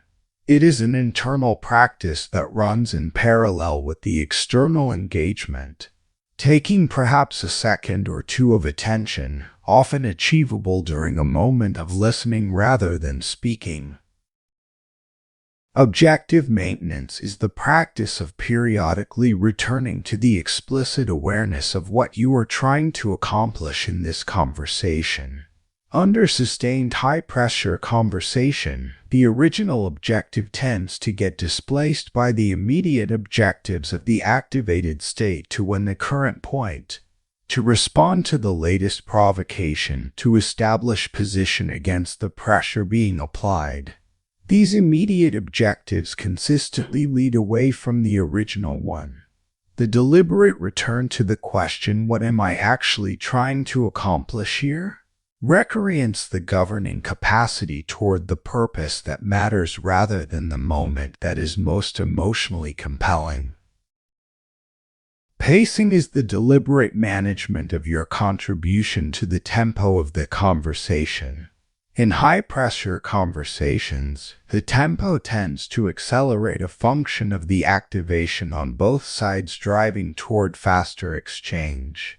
Deliberately slowing your contributions, taking slightly longer before responding, speaking slightly more slowly when you do respond, exerts a moderating influence on the shared tempo without requiring the other person to agree to it. The conversation's pace tends to follow the slower speaker. The moment of greatest vulnerability in a high-pressure conversation is typically not the beginning. The beginning is when the awareness is most active, when the reset practice is freshest, when the intention to remain composed is most available.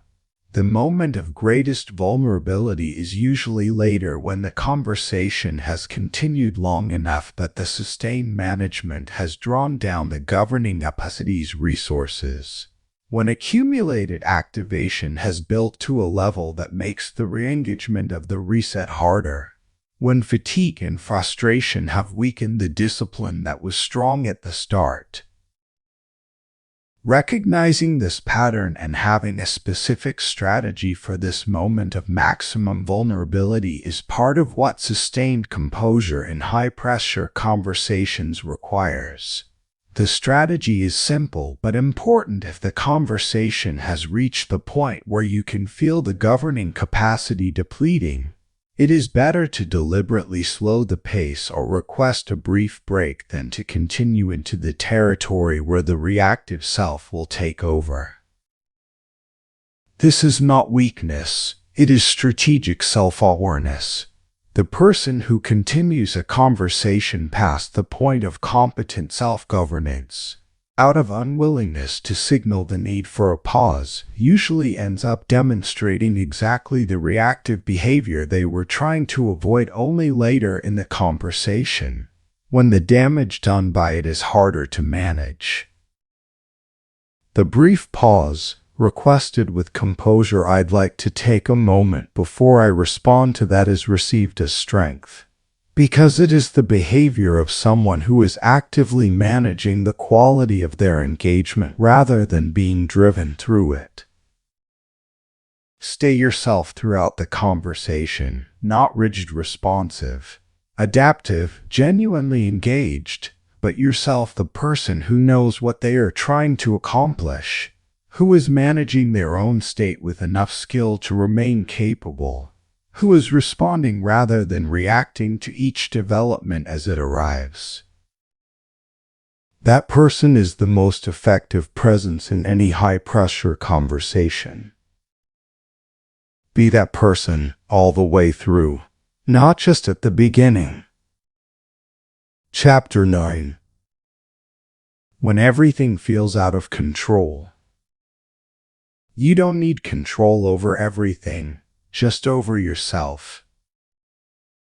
This statement carries a precision that deserves careful unpacking, because the impulse to control everything, to manage every variable, to prevent every bad outcome, to ensure that the situation unfolds in the way that would be least threatening and most desired, is one of the primary drivers of emotional overwhelm in genuinely difficult situations. The more the mind reaches for total control of an uncontrollable situation, the more it experiences the limits of what it can actually control. And those limits feel like failure, like inadequacy, like evidence that the situation is genuinely beyond management. The reframe is not resignation, it is precision. The domain of genuine control in any high-pressure situation is smaller than the reaching mind wants it to be. But it is real, and it is completely sufficient. Control over yourself, over your internal state, your behavioral choices, the quality of your engagement with whatever is happening, is control over the one variable that determines more than any other whether the situation will be navigated well.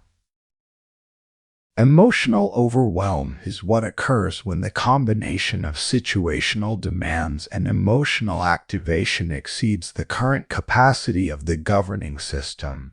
It is not simply feeling bad or being affected by difficult circumstances. It is the specific, functional state in which the governing capacity has been exceeded, in which the ability to maintain deliberate behavioral choice, to think clearly, to maintain composure has been genuinely overwhelmed by the scale of what is being experienced. Overwhelm feels different from ordinary high activation. In ordinary high activation, the person is challenged but functioning. In overwhelm, there is a quality of disorganization of the internal structure that normally allows effective engagement beginning to come apart. Thoughts become less coherent. The ability to hold a clear focus disappears. The range of apparent options narrows to the point where no option seems viable. The physical experience is of a flooding that has exceeded the capacity of any container. This is a real and specific state, and it is important to distinguish it from ordinary high activation, because the approach to each is different. Ordinary high activation is addressed through the practices described throughout this audiobook: the pause, the reset, the situational reading, the deliberate response. These practices can be engaged from within the state of ordinary activation because the governing capacity, while challenged, is still functional enough to execute them. Overwhelm requires something prior to these practices, a narrowing not of options, but of focus, a deliberate, specific reduction of the attentional scope to the minimum viable unit. Not how do I handle this entire situation, but what is the one thing that is within my control in this next minute? This narrowing is not avoidance, it is triage. When the system is genuinely overwhelmed, attempting to address the full scope of the situation is not possible. The cognitive resources are not available for it. The triage question, what is the single most important and most controllable thing in this moment, reduces the demand to what is actually manageable, which creates the conditions for the governing capacity to begin recovering. Narrowing focus and overwhelm is a specific practice. It has 3 stages. The first stage is physical triage, when everything feels out of control. The body is usually in a state of advanced activation, the stress response running at a level that has significantly compromised physical and cognitive function. The first task is to address the physical state before attempting to address the situation. The extended exhalation, the deliberate physical grounding, the reduction of sensory input, if possible, a quieter space, a reduced visual field, a brief moment of eyes closed with focused attention on the breath. This physical triage does not solve the situation. It addresses the physiological platform on which the attempt to navigate this situation will be made. And a platform that is at a lower activation level can attempt much more than one that is at the ceiling of overwhelm. The second stage is cognitive triage. Once the physical activation has been partially reduced, not eliminated, partially reduced, the question, what is the one next thing, becomes possible to address. Not what is the path forward through this entire situation. Not how does this resolve. Just what is the one next action that is actually within my control right now and that would move in the right direction. This question is answerable even from a significantly overwhelmed state, because its scope has been reduced to something the depleted governing capacity can actually process. One next thing, not a plan. One action, identifying that action specifically, concretely, and taking it produces something that is disproportionately important in a state of overwhelmed momentum. The felt sense that something is happening, that agency is being exercised, that the situation is not entirely without response. Momentum in overwhelm is not primarily about the objective progress made by the one action. It is about the psychological effect of having done something that was within the range of genuine control, which demonstrates to the activated system that control has not been entirely lost. The third stage is the gradual expansion of focus from the one next thing to a slightly broader view of the situation. As the first action is taken and the physical state continues to partially recover, and the governing capacity begins to function at a higher level, the scope of what can be addressed expands. The single next thing becomes 2 or 3 connected things. The immediate crisis begins to be contextualizable within a slightly longer time frame. The options that seemed completely unavailable begin to reappear. This expansion is gradual and should not be forced. Attempting to expand the scope before the governing capacity has recovered enough to support it results in returning to overwhelm. The expansion happens at the pace that the recovering system can support, which is usually faster than it feels like it should be but cannot be rushed without counterproductive consequences. Regaining stability after genuine overwhelm is a full-body process. Not just a mental process, the physical recovery, the clearing of stress hormones, the restoration of normal physiological function, the genuine return to a rested baseline takes time and requires active support. Sleep, physical activity that is not performance-oriented, walking rather than training, movement for its own sake, nutrition. The deliberate reduction of additional demands during the recovery period. This physical recovery is not a luxury or an indulgence. It is the literal restoration of the neurological substrate on which all of the practices in this audiobook depend.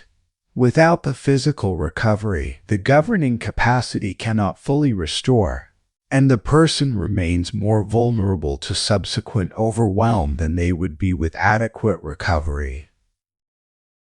Internal reset, in the context of recovery from overwhelm, means something slightly different from the 60-second reset described in Chapter 4.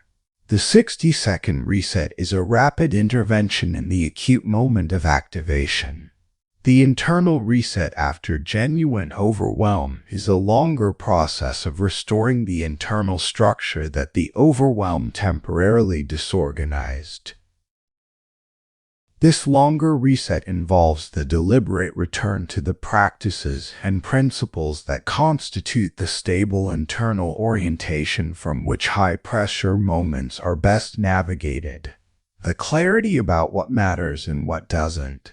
The grounded sense of what is actually within the range of genuine control. The reestablishment of the behavioral commitments to composure, to deliberate response, to accurate situational reading that the overwhelm may have temporarily displaced. This reestablishment is not the performance of having recovered.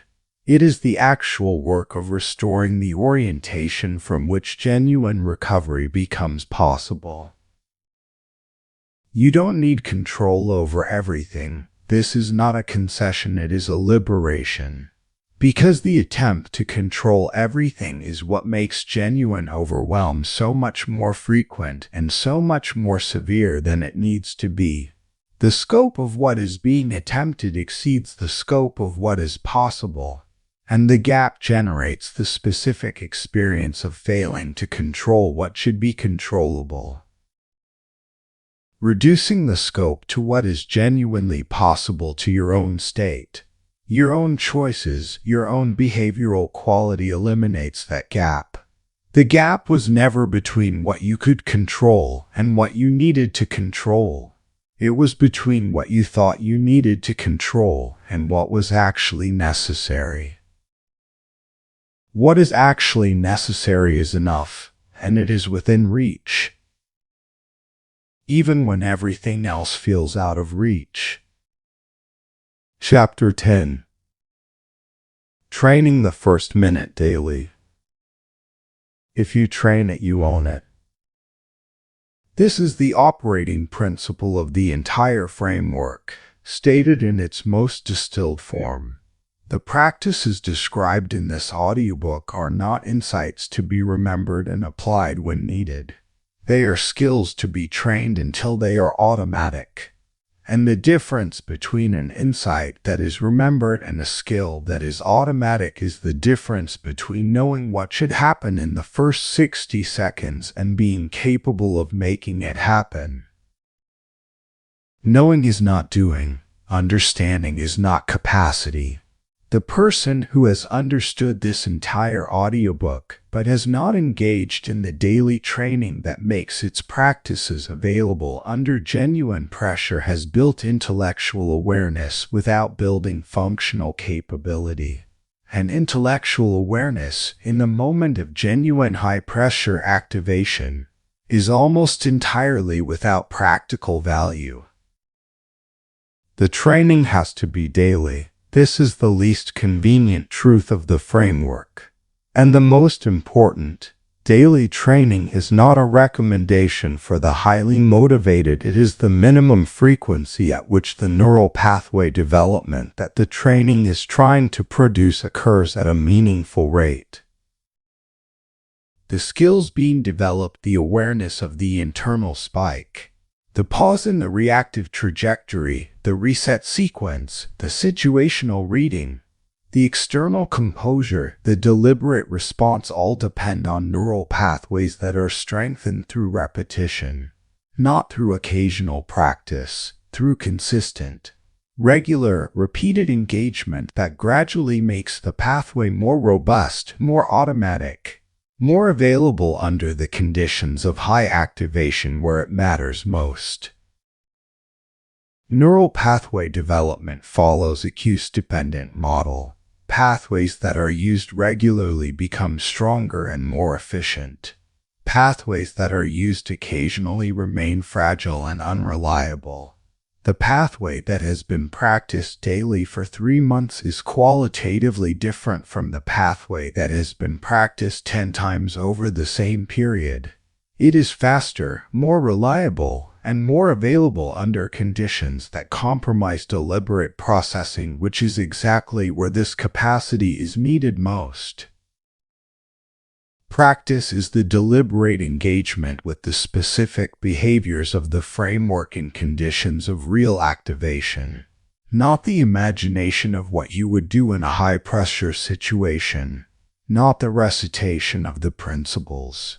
The actual engagement of the practice is the pause, the breath, the grounding, the focus and tension in moments when the activation is genuinely, if modestly, present. The daily environment provides these moments in abundance.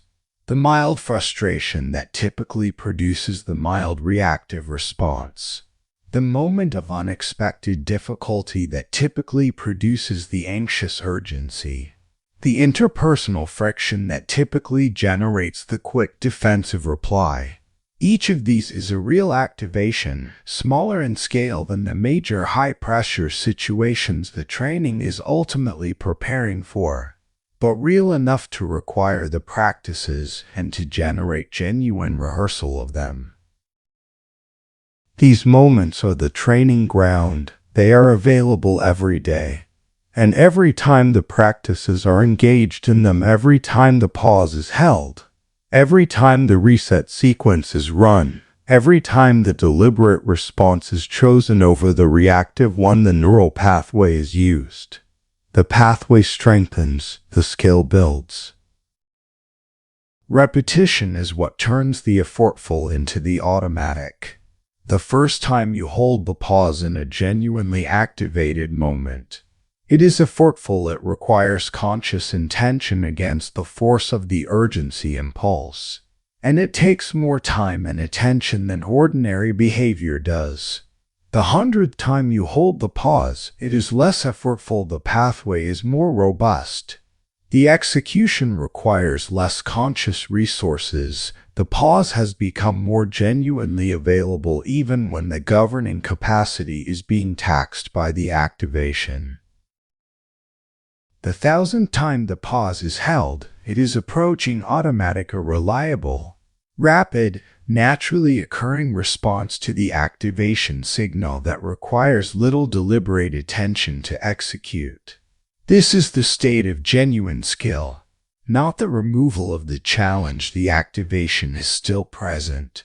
The pressure is still real, but the availability of the response that the challenge requires without the effortful deliberation that would be required if the pathway were not well developed. Simulation is the practice of deliberately creating conditions that approximate high-pressure situations for the purpose of practicing the skills in a controlled context. Not the full stress of genuine high-stakes situations. The point of simulation is that the stakes are reduced enough to allow deliberate practice without the full activation overwhelming the governing capacity, but activation sufficient to make the practices genuinely necessary, rather than merely academic. Simulation takes different forms for different people in different contexts. Debate practices having someone present you with challenging positions and practicing the composed, deliberate response. Role-play difficult conversations running through the kind of interpersonal pressure that typically produces reactive behavior. Practicing the pause and the reset in a context where the consequence of the reactive behavior is limited. Physical challenge activities that produce elevated activation not for the physical challenge itself, but for the activation it generates and the opportunity to practice the regulation practices under real physiological arousal. The simulation practice does several things that ordinary low-activation practice cannot do. It tests the practices under conditions closer to the actual high-pressure situations they are intended to serve. It reveals the gaps in the skill development, the places where the practices are not yet robust enough to be available under elevated activation. And it builds the association between the activation state and the practices, so that the activation itself becomes the trigger for the practices rather than a competitor to them. This association between the felt sense of activation and the automatic initiation of the practices is the ultimate objective of the training, not the conscious decision in the moment of the spike to engage the practices. The automatic engagement of the practices in response to the recognition of the spike. The spike is felt and the pause begins. Not because you decided to pause, because the training has built the pathway that runs in that direction automatically. Long-term control is the product of this training maintained over sufficient time. Not a destination at which the training ends. The skill continues to develop through continued use, and the level of activation that can be managed continues to increase as the pathway becomes more robust. But a genuine and durable change in the default behavioral pattern, a shift from reacts to pressure to responds to pressure that is not effortful and is not contingent on remembering to apply the practices. This shift is the identity transformation that the entire audiobook has been building toward. Not a new idea about who you are. A new behavioral reality demonstrated in actual high-pressure situations by the actual quality of your response. The identity is built from the evidence. The evidence accumulates through the training. The training is daily. The long-term view of this practice is important to hold because the short-term experience of the training is not consistently rewarding. There will be high-pressure situations in which the practices fail, in which the activation overwhelms the pathway before it has become robust enough, in which the reactive behavior emerges despite the intention to engage the reset, in which the first 60 seconds does not go the way it was trained to go. These failures are not evidence that the training isn't working. They are evidence of the current state of the pathway's development. The pathway that fails at a certain activation level today will, if the training continues, be robust enough to manage that activation level in the future. The failure is information about where the development currently is and what the next stage of training needs to address. Approach the failures with the same composure that the training is building in response to other kinds of pressure. They are part of the process. They are not setbacks from the journey, they are the journey. The exact moments in which the gap between the current capacity and the target capacity is most visible are the moments that provide the most precise information about what to practice next. Every failure, honestly observed and calmly accepted as information, accelerates the next stage of development. Every success, genuinely noted and recognized as evidence of built capacity, builds the identity from the evidence. You are building something real. It takes the time it takes, and it is worth every moment of that time. Train the first minute every day, in the small moments that daily life provides without fail. Because if you train it, you own it. And when you own it, nothing that arrives without warning can take it from you. Not the sudden confrontation, not the unexpected crisis, not the interpersonal pressure that previously sent you into reaction before you could stop it. None of it. Because the training is what you carry into every situation. And training doesn't disappear when the pressure arrives. It shows up. Closing. The next time pressure hits, and something will be different. Not the pressure itself, not the situation, not the sudden arrival of difficulty before your composure is fully prepared for it. All of those things will happen exactly as they have always happened. The trigger will fire, the internal spike will arrive. The urgency to respond immediately will be real and strong. But something in you will be different. Before this audiobook, the sequence was automatic. Trigger, spike reaction, too fast to govern, too seamless to interrupt. The reactive self arriving before the governing self had time to engage. After this training, daily training, consistent and specific and patient, the sequence has a pause in it. A genuine, trained, increasingly reliable pause.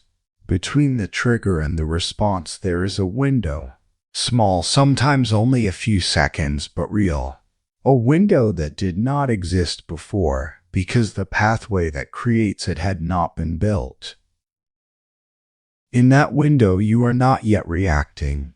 You are not yet responding. You are in the space between the space this entire audiobook has been building, where choice is available. Where the governing self, re-engaged by the reset, can look at the situation accurately and decide what this moment actually requires. What you do in that window is not perfect. It never will be. The practices fail sometimes. The activation overwhelms the pathway sometimes. The reactive behavior emerges despite the training. In the situations where the activation is highest and the governing capacity is most taxed. But the pattern of the window, the pattern of the pause, the reset, the accurate reading, the deliberate response becomes more consistent as the training deepens, more reliable across more situations, more available at higher activation levels as the pathway becomes more robust. The range of situations in which you can genuinely respond rather than react expands, month by month, repetition by repetition. Let's be precise about what has been built through this audiobook. You now understand what is happening in your nervous system the moment a high-pressure situation begins. The trigger, the internal spike, the shock response that precedes any conscious processing of what has occurred. You know your personal trigger patterns, the specific categories of stimulus that most reliably activate your system, and you have the awareness practice that makes recognition of the spike possible before the full reactive behavior has been produced. You now understand the mechanism of the emotional hijack precisely, neurologically, without mythology, the amygdala speed advantage. The prefrontal suppression, the flooding that feels like clarity and produces behavior calibrated to survival objectives rather than actual ones. The reaction loop that sustains the escalation once the initial reactive moment has passed. And the specific intervention points where the cascade can be altered if the training has made the intervention available. You now have the three-part discipline of the first 10 seconds. The recognition of the impulse to respond immediately and the deliberate choice not to. The physical interruption of the reactive trajectory. The strategic use of silence as the signal of governing capacity rather than its absence. You now have the four-part 60-second reset, physical anchor. Directed breathing with extended exhalation, sensory grounding in the present moment, focus intention that orients the re-engaging governing capacity toward what the situation actually requires. You now have the situational reading practice that separates what is actually true from what the activated emotional state is interpreting as true. The three questions that challenge the emotional distortion. The identification of catastrophizing, personalization, mind reading, and filtering as recognizable patterns that can be named and corrected. You now have the external composure practices, the management of body language, vocal quality, and the direction of genuine presence that govern what is being communicated nonverbally to the other person's nervous system. The understanding that people respond to your state before they respond to your words, and the capacity to govern your state's external expression even when the internal state is still in the process of recovery. You now understand what the deliberate response actually is, not softer or less direct than the reactive response, but genuinely chosen, calibrated to your actual objectives rather than to the threat response system's survival objectives, strategically timed for effectiveness rather than immediately triggered for relief of activation.